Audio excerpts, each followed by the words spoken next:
fadlan walaalkeen Soomaaliyeed haddii aad nagu cusubtahay subscribe taawo furo gambaleelka yar si kugu soo dhaca muuqaalada dambe haddii aad xiiseynayso arrimaha jaceylka.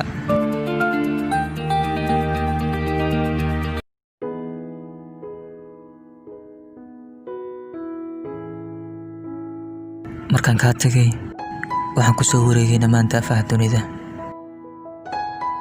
balse waxaan soo arkay dad ka duwan sida tahay adiga. waa rumaysani waaye wayna iga dhaadhici weysay sidaan kaaga fogaaday. markaan kaa fogaanayo waxaan isdhahayay waxaa jiro gabdho ka fiican Zayna,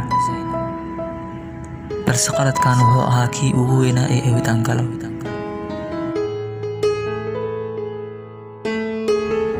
balse qaladkayga waan qaatay oo waxaan ogaaday inaan qalad weyn kaa galay.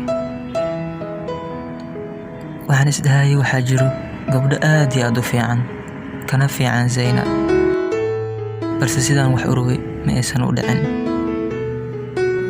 waayo waxaan la kulmay dumar aad iyo aad u xun, anshax iyo akhlaaqba aan lahayn.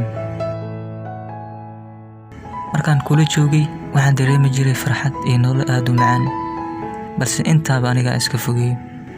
haddeer qaladkayga waan qaatay, wixii horeyna waan ka soo laabtay. nafta daaheediyo ruuxiyo